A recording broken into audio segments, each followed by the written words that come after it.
Okay.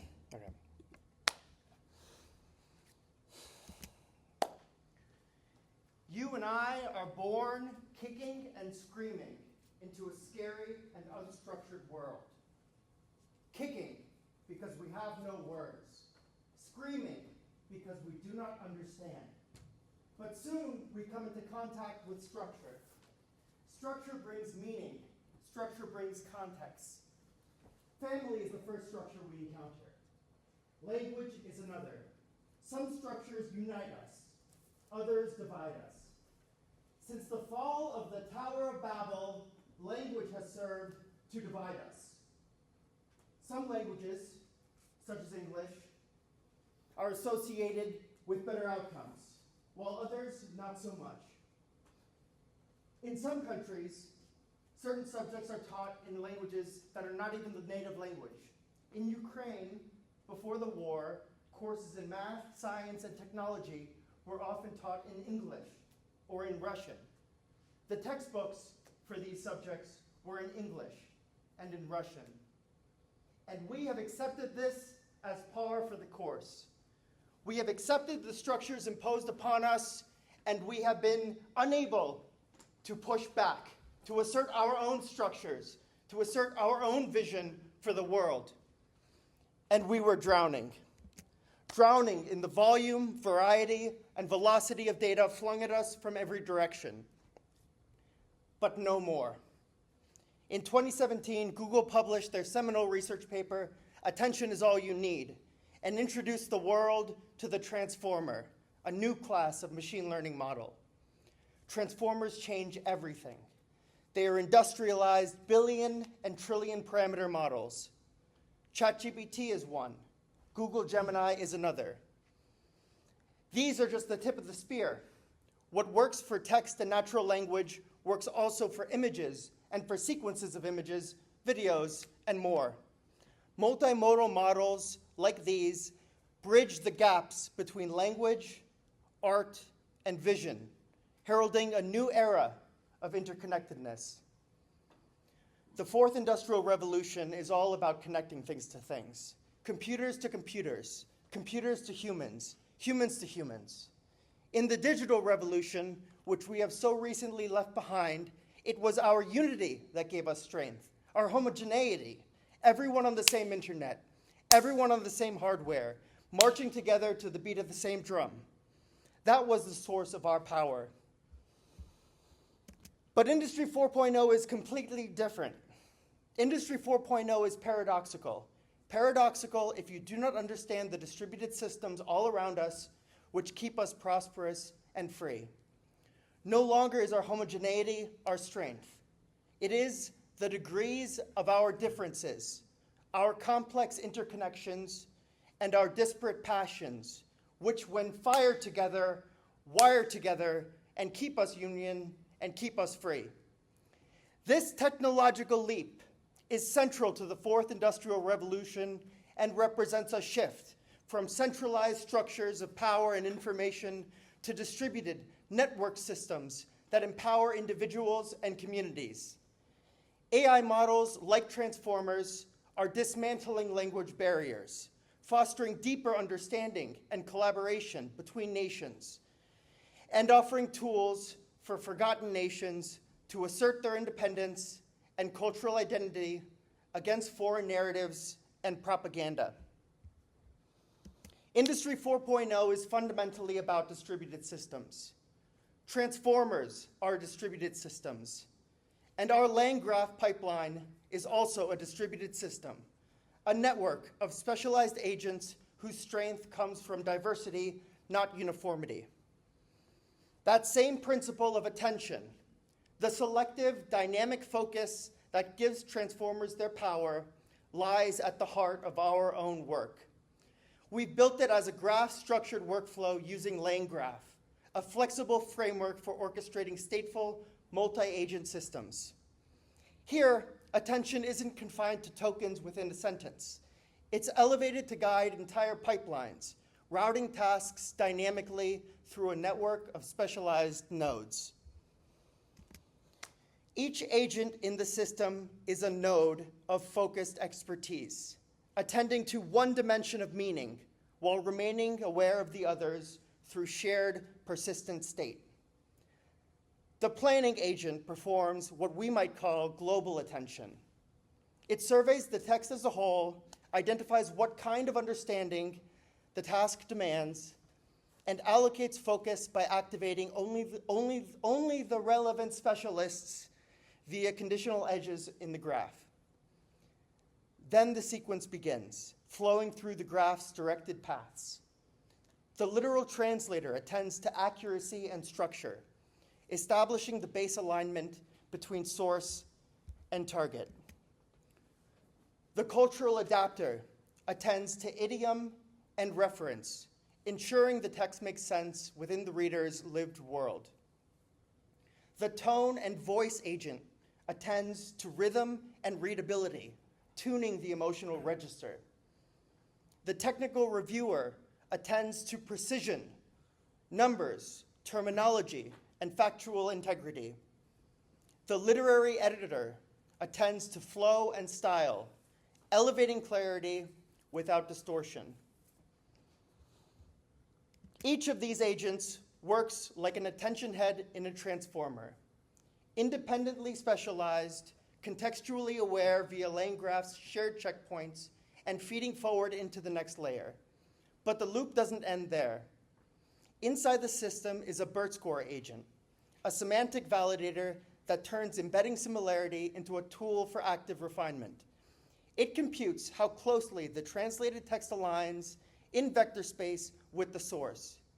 If that alignment falls short, it re-enters the loop via the graph's feedback edges, nudging meaning closer with each pass, leveraging LangGraph's memory to track iterations without losing context. In other words, BERT score isn't a metric we look at afterwards. It's an attention mechanism at the system level, a feedback signal that teaches the agents what to focus on next.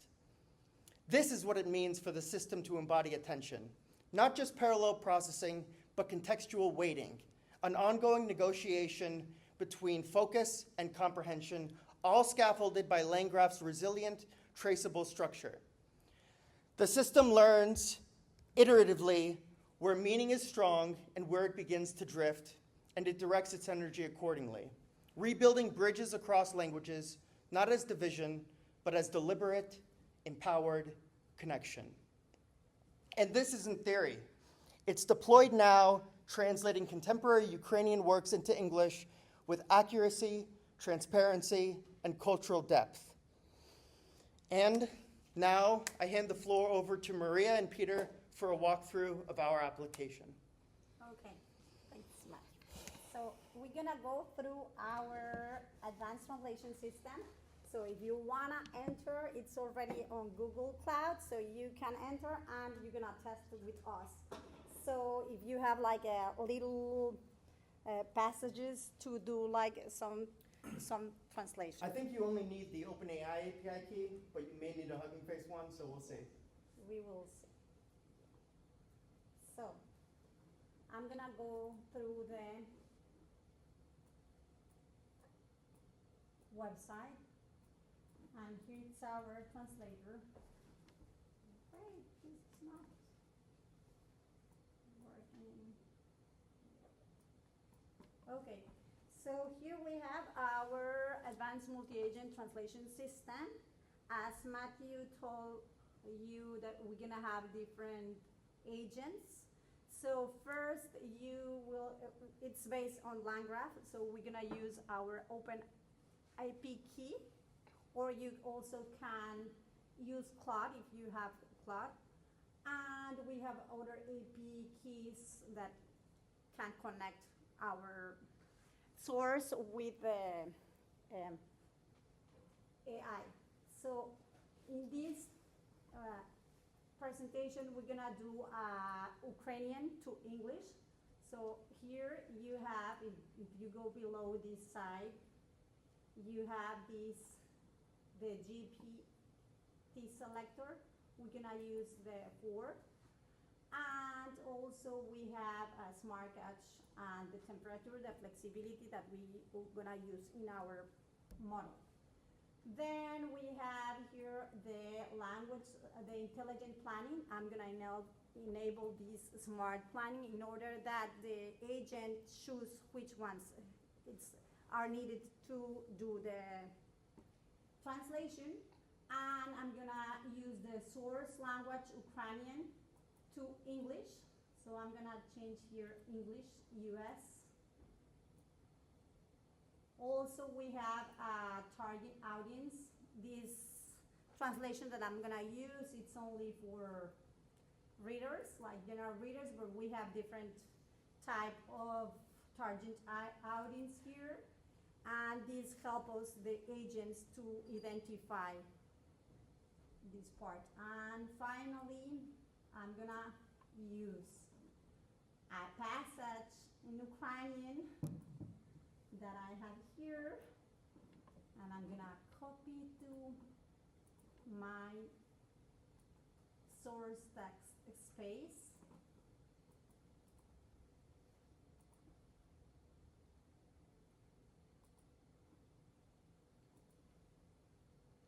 Okay.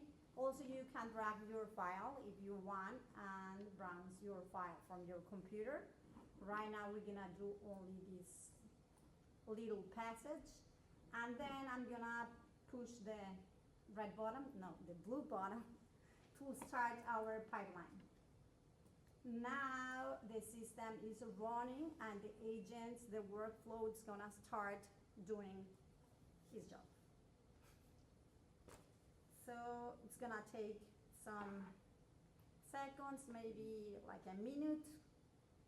But then, can you just remind me, so what are the, how are the agents, or like give the high level overview of all the different agents again?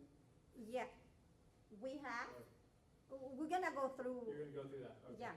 Okay, sounds good. We're gonna go through it. So here now we have the first output, the final output, and we have this execution plan. So here we have like a metric of how many agents the pipeline use. So from the 7 agents that we have, they use 3 for this specific paragraph. And it was like a simple complexity of the text. Then it says that the route that he used, it was a baseline, then a call to run one, and then a finalize. So he skipped the tone, the technical, the literary, and the bird score, and we have a final output. Now we're gonna listen to that final output here with our. No. No, it's not working. No. So sorry. It's failed. Try to. We Try will to. try. Try to. Here, let me try to put Again. maybe I can. Because that's why we would like to do it in my machine, because we have all the keys. That's fair.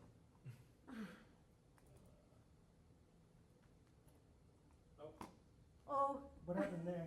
now Definitely longer. he said that. You made it longer, yeah. right? Yep. It's definitely.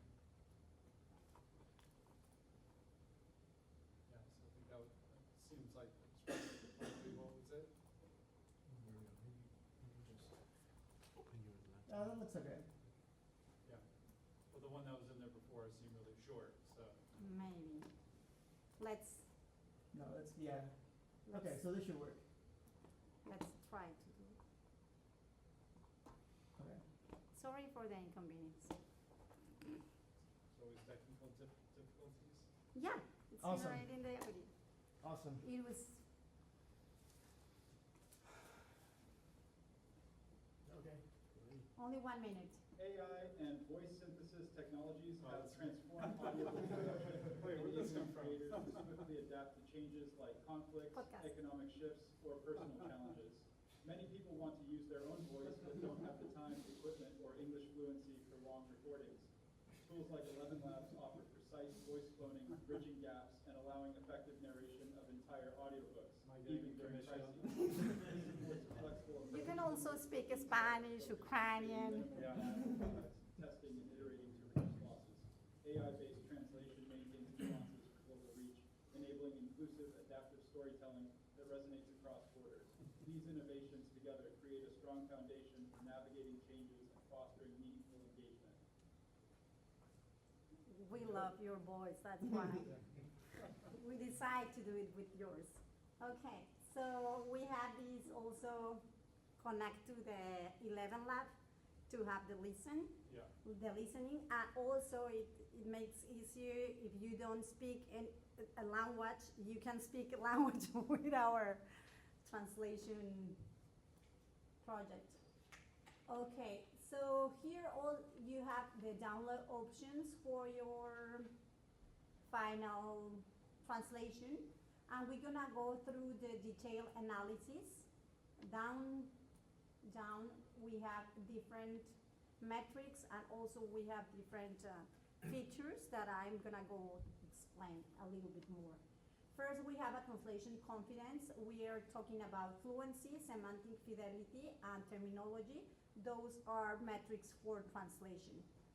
And then we have a visualization there with the overall confidence, and we have a component breakdown.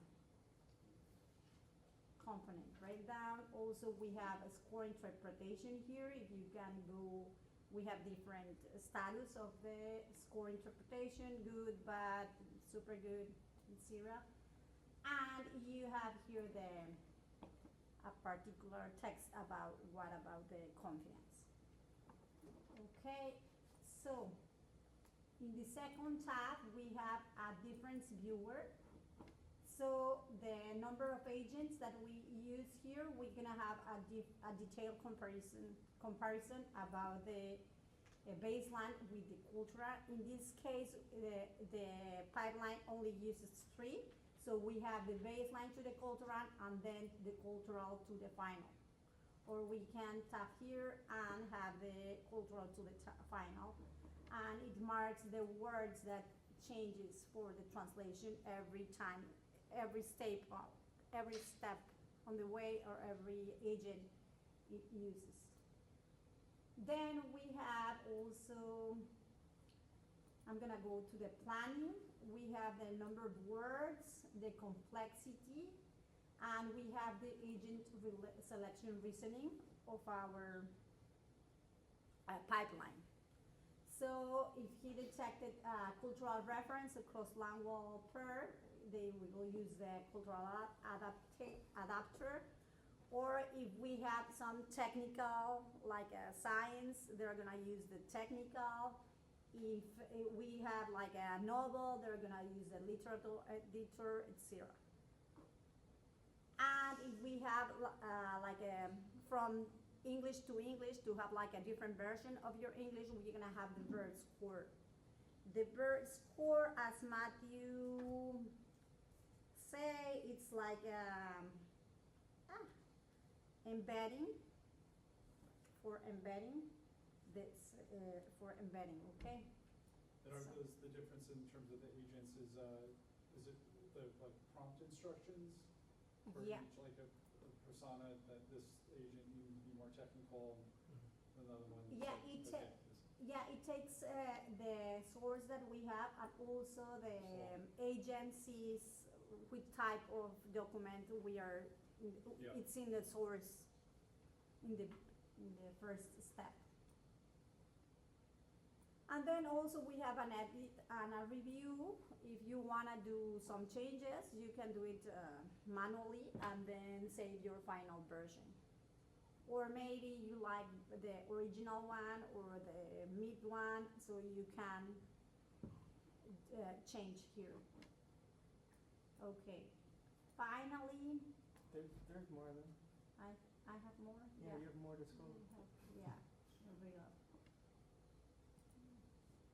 I have the agent workflow. I think it's the last one. Yeah, this is the last. In this agent workflow, that's why we have the total processing time for the Visualizations too. visualizations. What are the visualizations? There's analysis. No, we already went through the visualizations. There we Yeah, go. there we go. We have the versions here and the visualizations. Yeah, that's the last part. we have how many words, like a word count, and also we have a word cloud for the first, the source, and for the final. And if we have readability, we should have it here, but that's for language, the same language to the same language. And I think I'm done. I mentioned the workflow too. This is the progress. We have the workflow and the total processing time. And I think we're done. Also, we have a history, like a log history, to check what you did. That's it. I think I'm done. Okay, that's all right. So Right, now Peter Thank- is gonna go through. Thank you, Maria, for the demo.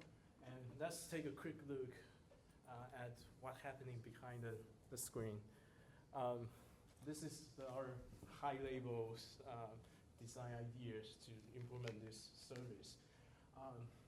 The front end is easy. We just get a users. We got users request from the front end, and our service will build a LangGraph pipeline to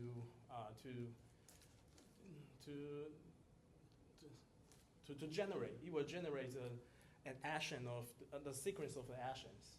So the planning agents will plan that, and today the agents they do the reflection, they do their work, and then we wait for the results.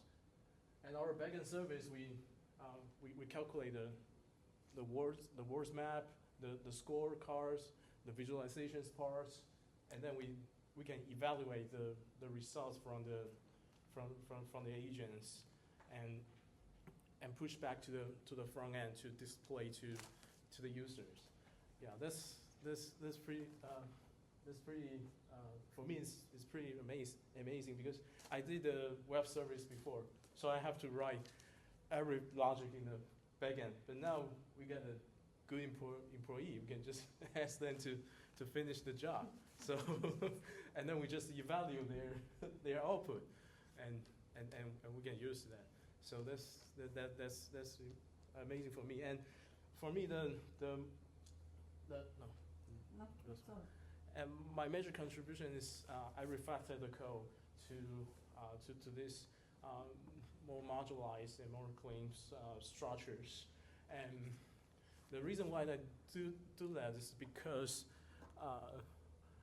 we already got a user when we developed this service.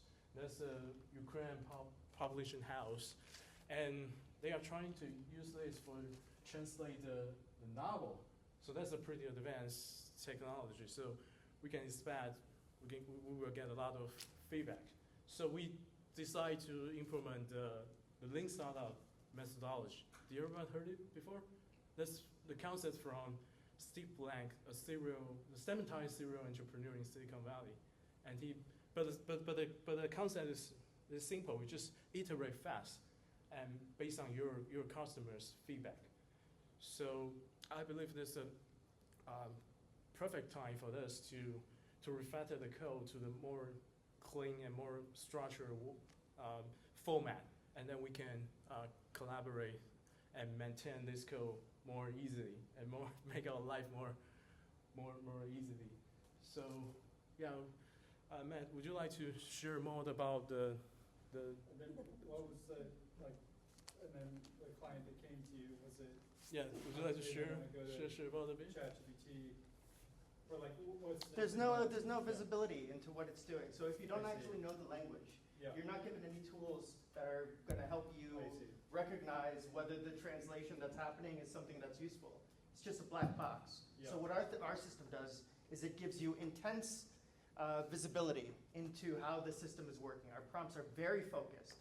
So we start from a baseline. We don't just do the best translation possible. We start from a literal baseline, and then we have each of these agents which are focused, laser focused on one aspect of it, so that they can see exactly what they're gaining and losing as they go through the translation process. When we start with the Streamlit app, and then we deployed to the Google Cloud last week. Yeah. And it was like a lot of work in GitHub. Really, the once time we should roll back or not, or doing all kind of stuff because we were trying to get more things and changes and everything. That's it. So that's our project. Thank you for your attention.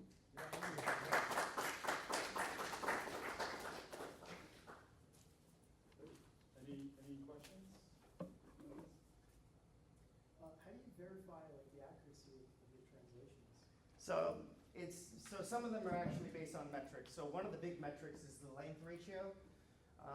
That's a really good like sanity check because you want to make sure. I mean, Ukrainian is generally longer than English, but you want to make sure that your translation isn't.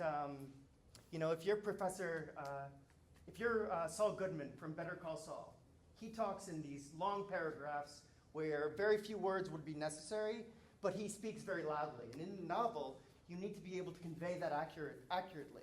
You want to actually keep all that text, even though it could be summarized in a few words. So our length thing checks the length ratio, and that's one of those scores. Now that's like our best score. One of them is the entities tracker. It's also pretty good. It tracks key names, places, and what it'll do is the first time it's mentioned, it will put it in a glossary.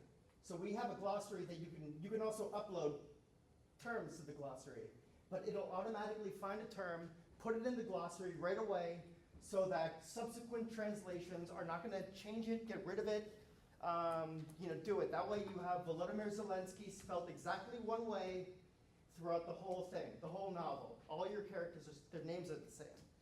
So it does that automatically. And how the scoring works is that it basically just tracks how many of the entities that were mentioned are kept for that one. It's like a rubric in the back that just like says sanity check. Yeah. I'm really The others are generated based off of the model itself assessing its own competency. I did also several tests on other languages like Spanish, Portuguese, French, in order to review if it makes sense. Because if you send something and if you don't know the language, maybe when you're reading, it's like doesn't make sense anything. So we try to test, but also we need more like people that use our app in order to have more feedback.